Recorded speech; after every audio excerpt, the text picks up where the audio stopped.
The music had slowed to something almost mournful when I noticed her hands shaking against my shoulder. The Heritage Club ballroom in downtown Calgary was decked out for the firm's 20th anniversary, the kind of event where the partners pulled out the good scotch, and everyone pretended the small talk about stampede tickets and ski trips to Lake Louise wasn't really about who'd get the next promotion. I'd come because attendance was mandatory, not because I wanted to spend my Friday night watching senior associates flatter the woman who terrified all of us. Her name was Vivian Marchetti, and by the time she'd made partner at 34, people had stopped calling her by her first name altogether. Around the office, she was just Marchetti, said the way you'd say the name of a storm that was coming whether you liked it or not. My name is Daniel Whitlock, and 2 years ago I was 3 days from quitting the only job that had ever given my family a shot at something better. I'd grown up outside Sudbury, in a house where the furnace broke every winter, and my dad drove 2 hours each way to work the nickel mines, because there wasn't much else going in a town like that. My mother kept the books for a hardware store that barely stayed open. They didn't have much to give me except one piece of advice.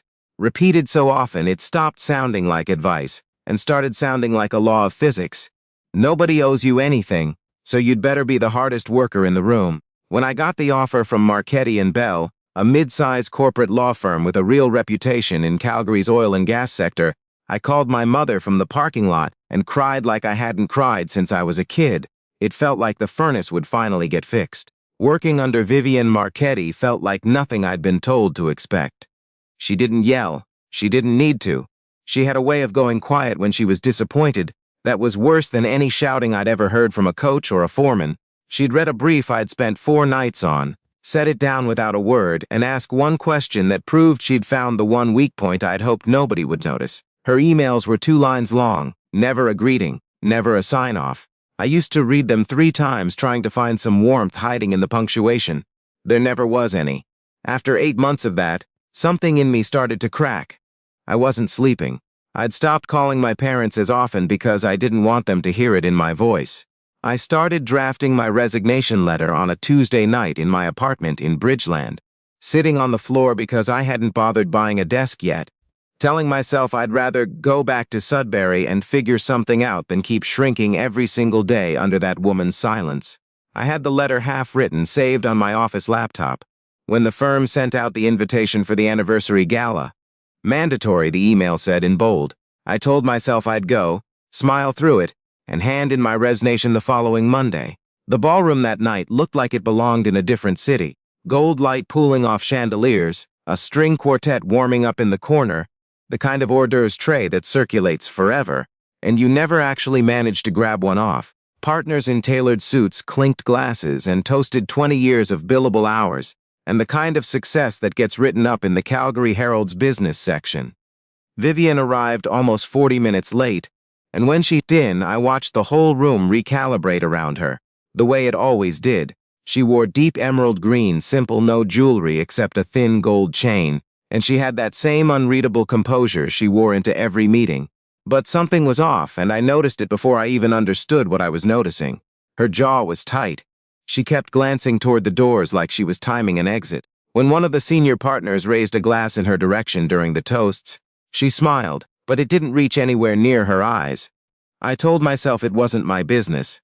I got a drink I didn't really want and stood near the back, counting down the hours until I could leave and finish the letter I'd already started.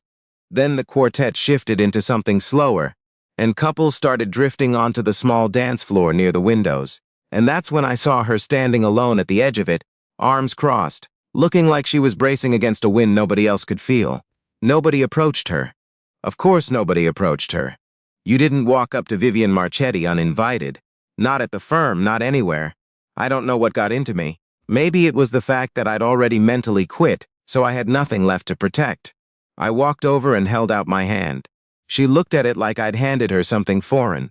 For a second I thought she'd just turn and walk away, and honestly some part of me hoped she would, so I could go back to my corner and pretend this never happened. Instead, she put her hand in mine. We stepped onto the floor and I felt it immediately. Her hand wasn't just cool, it was trembling, fine and constant, like a current running just under her skin.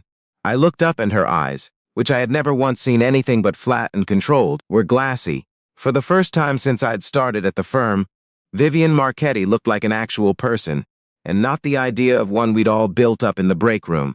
Neither of us said anything for a long stretch. The room kept moving around us, laughter and the clink of glasses and somebody's loud story about a fishing trip near Canmore. But it all felt like it was happening on the other side of glass. I focused on not stepping on her feet and on the strange, quiet privilege of being trusted, even by accident, with whatever this was. Her shoulders were so tight they looked sculpted. I could feel her holding her breath in small increments, like she was rationing it. Then, low enough that I almost missed it under the music, she said, "I got a call 40 minutes before I came in tonight. I didn't ask. I'd learned that much working for her. You didn't push. You let her decide what to give you." She told me anyway. Their largest client, a mid-sized energy company out of Fort McMurray that accounted for nearly half the firm's annual billings, had just informed her they were taking their business elsewhere, effective the new fiscal year. No warning. A relationship she'd spent 6 years building, gone in a 5-minute phone call. The partners didn't know yet. She was going to have to stand in front of them on Monday morning and explain how she'd let it happen. Knowing some of them had been looking for a reason to question whether a woman that young should have ever made partner in the first place. She wasn't crying. I don't think Vivienne Marchetti had cried in front of another person in years. But her voice had gone thin in a way I'd never heard, stripped down to something almost childlike. 18 people's jobs are downstream of that file, she said, and I'm the one who's supposed to have an answer by Monday. I thought about my resignation letter sitting open on my laptop back at the office, about how small my own problems had felt for exactly that long, 8 months. And how suddenly, standing there, they felt smaller still. I'd been so sure she simply didn't see me. It had never once occurred to me that she might be carrying something this heavy and simply not have anywhere to set it down. I told her quietly that I'd thought she hated me, that I'd nearly quit because of it. She went still, genuinely still, the kind of stillness that comes from being caught off guard. Then she shook her head, slow, almost sad. "I push hardest on the files I think are worth saving," she said. "You think I spend that kind of attention on work I don't believe in?" She told me she'd noticed my drafting from my second week, that she'd deliberately given me harder files than most first years got. Not to break me, but because she thought I could handle them, and because her words, "Good instincts wasted on easy work is its own kind of failure." She said she'd never been good at saying that kind of thing out loud, that her own mentor had built her the same way, with silence and high standards instead of compliments, and she'd never learned another language for it. I felt something shift in my chest, like a door I'd assumed was sealed shut turning out to have a working hinge after all. Then her voice dropped again, and this time there was something almost frightened underneath it. "I walked past your desk this afternoon," she said. "Before the call came in, your screen was still open." I felt my stomach drop straight through the floor. I knew exactly what had been open on that screen. "I only read the first line," she said. "I didn't need the rest to understand what it was." She said that was the real reason she'd looked the way she did when she walked in tonight.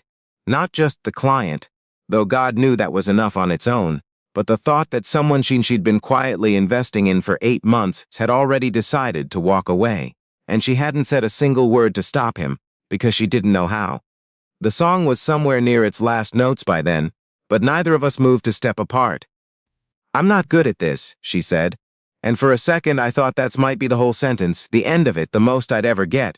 Then she added, barely audible, "But I don't want you to go. Not because of a file, not because we're short-staffed. I don't want you to go."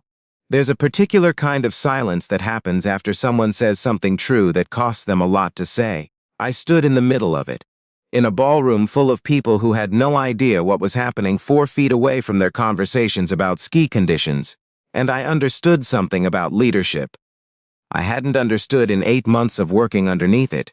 The people who look the most unbreakable are often the ones who've never been given permission to break in front of anyone.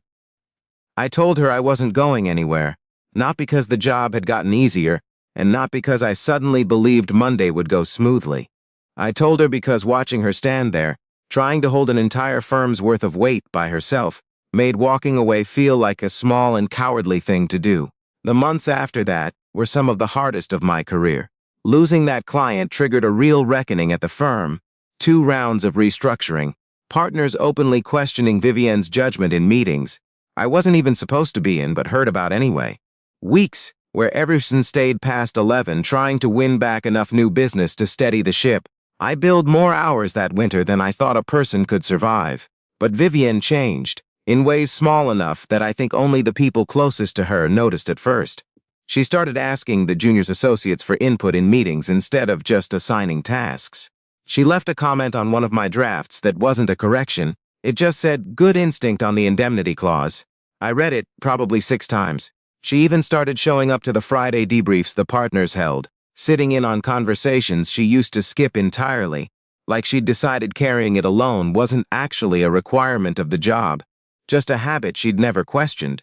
2 years on, Marchetti and Bell has more clients than it did before that January, including 2 new accounts out of Edmonton that came in partly because of relationships Vivienne built differently than she used to.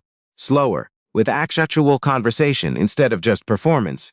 She's still demanding. She still reads a brief and finds the one flaw you were hoping she'd miss. But now there's something else sitting alongside that. Something the firm didn't have before. People stay because they've started to understand that her silence was never coldness. It was a woman who'd been taught that needing anyone was a weakness she couldn't afford. I think about that night at the Heritage Club more than I probably should. About how close I came to never knowing any of it, to handing in that letter on Monday morning, packing up my desk, and driving back to Sudbury believing I'd simply never been good enough for her. About how one decision made on a dance floor for no reason I could fully explain even now ended up rewriting both our lives. Sometimes the people who seem like they need the least are the ones standing closest to the edge, and sometimes all it takes to pull someone back is being willing to walk over, hold out your hand, and stay there even after the song has ended.